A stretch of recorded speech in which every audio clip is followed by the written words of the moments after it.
This is Optimal Startup Daily, episode 52, Humility, 3 Lessons, and a Birthday, by Chris Guillebeau of chrisguillebeau.com.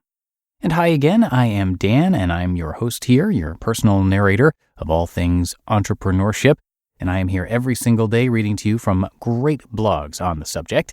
And we've got another new author to share with you today, Chris Guillebeau. Chris has a really unique life story, which I'm going to get into a little bit at the end of today's post. For now, let's get right to it as we optimize your life. Humility, 3 Lessons, and a Birthday, by Chris Guillebeau of chrisguillebeau.com. There are few things more awkward than sitting in a bookstore by yourself with a row of empty chairs in front of you. As people approach, you hope they're coming to say hi until they head to the gardening section. Other people walk by with bags that look like they might contain cupcakes, and your heart lifts for a brief moment. At dozens of cities in the weeks prior to this evening, people drove for hours to come, and cupcakes were brought by the baker's dozens. But tonight, you're in a shopping mall bookstore with the empty chairs, the very nice staff smiling and offering to bring you water or coffee. This, you slowly begin to remember, is where the work is actually made. You think about the book signing you stumbled on 2 years ago, where a lone author stood by himself, trying to smile and awkwardly displaying his stack of books. You went over to talk to him about his book and tried to make him feel better without being too obvious. And as you said farewell and wished him good luck, you resolved this would never happen to you.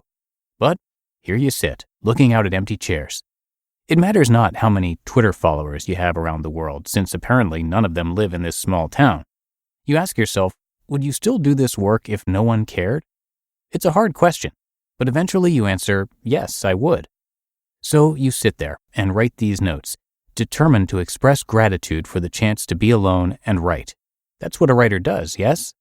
And then someone shows up, who has in fact driven in from another small town an hour away. You ambush him and make sure he sits down in a chair as quickly as possible. So glad you're here, you say, and the statement has never been more true. A meetup with one attendee is a lot better than a meetup with 0. Then someone else arrives with several children in tow. I love large families, you say for the first time in your life. The kids are occupied with iPod and Nintendo DS games, but you're thrilled to see that each small child takes her own chair, thus improving the visual effect to passersby. A couple of other people wander in, trying to decide whether to stay or leave, and then they stay. It's not a big crowd by any measure, or even a medium one, but hey, people showed up. You enlist the kids in helping to color in the map you've been lugging around all across the continent. You talk for a while with everyone, and some of them even buy books, and you sign them. You say goodnight, you say thank you to the kind store managers, and then you go home to the hotel. It's now past 9 p.m., so all the nearby restaurants are closed. Small towns may be known for many good things, but nightlife is not usually one of them. You find a small pizza place run by a Chinese family. It's closed too, but you brazenly approach the counter anyway, spying 2 pieces of mushroom pizza on a warming rack. Bad news, the pizza's cold. No more oven, the man explains. Good news, he'll give you the 2 cold slices for the price of 1. You pay for only 1 slice, he says again, to make sure you understand this valuable offer. You pick up the 2 slices, paying only for 1, and walk through the snow back to your hotel, an establishment chosen strictly for its close proximity to the bookstore. You shake off the blizzard outside and get out your secret stash of vodka to enjoy with your cold pizza. The next day you go to a big city, and the day after to another one. There you have no difficulties drawing a crowd. People come from all over. The store employees scramble to find more chairs.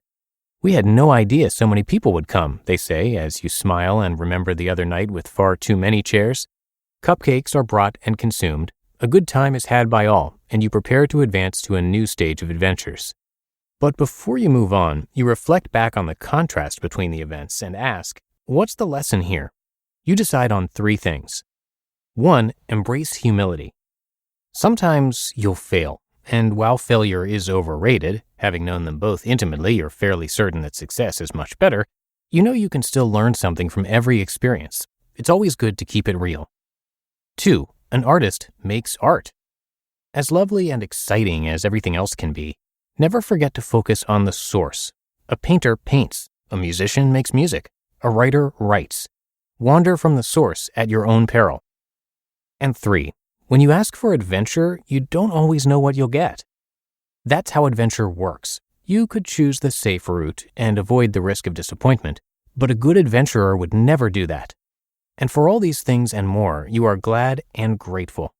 You recall the sensation that every traveler knows well, the odd sense of déjà vu and wonderment of being in yet another place. You have been to so many places already, and you'll go to so many more. Who knows what the future holds? If you've learned nothing else through your quest of joy and 2-for-1 pizza, you've learned it's better not to know.